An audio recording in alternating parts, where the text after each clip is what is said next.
Georgia's Republican Secretary of State says President Trump's attacks on the state's voting system are a, quote, growing threat to election workers doing their jobs.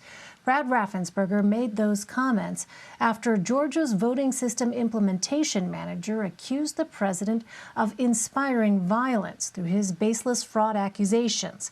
Gabriel Sterling, also a Republican, called on Mr. Trump Tuesday to speak up after a state elections worker received a death threat. Raffensperger echoed that same call Wednesday. He also gave an update on a machine recount of votes from November's presidential election. So far, a little more than 80% of the counties have finished the work. It's the second recount requested by the Trump campaign. Our continuing conversations with the counties, we anticipate all of them will make our midnight deadline. We have seen no substantial changes to the results from any counties so far. And that's what we expected. And I think that's what most other people have also. Greg Bluestein is a political reporter for the Atlanta Journal-Constitution and joins me now. Greg, nice to see you again. So President Trump is set to campaign for Senators Loeffler and Perdue there on Saturday. Well, today on Twitter, the president referred to the event as a, quote, big Trump rally. So how are Republicans feeling about his visit?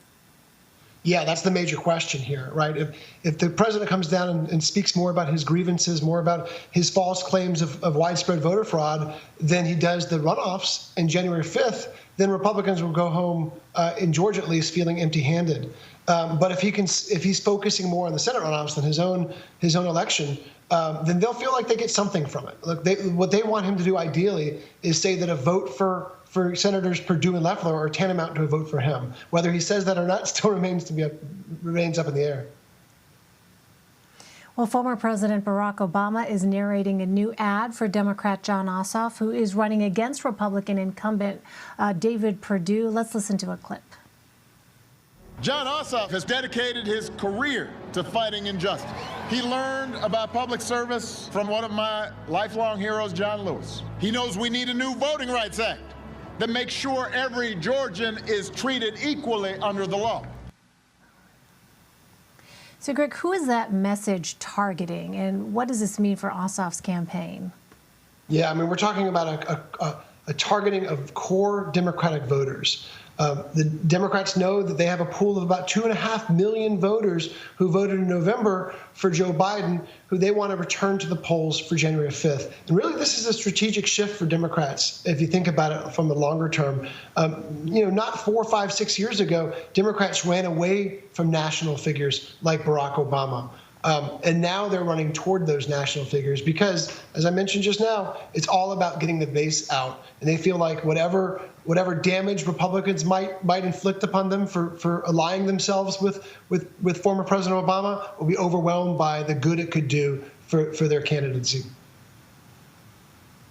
Well, Greg, what is the latest on if and when these Senate candidates are campaigning? And are they appearing before reporters? Are they taking questions at all? Yeah, well, we know there's going to be a joint rally with both Raphael Warnock and Jon Ossoff on Thursday at Kennesaw State University. That's in Cobb County, once Republican stronghold that's flipped blue in the last 4 years or so. And the Republicans, they're gearing up for their big rallies, 2 days of rallies, actually. Friday with Vice President Mike Pence down in Savannah, and on Saturday in Valdosta with President Trump. And those are both outside, as you can tell, far outside the metro Atlanta area. Savannah's about 3 or 4 hours outside of Atlanta, and Valdosta's 4 hours south of Atlanta. And look, they're trying to appeal to these conservative-friendly areas outside of metro Atlanta's city limits because metro Atlanta has gone steadily blue over the last 4 years. Well, the GOP is changing up its tactics with a big push for mail-in voting this time around. Did either party have a significant advantage in this past election with mail-in voting?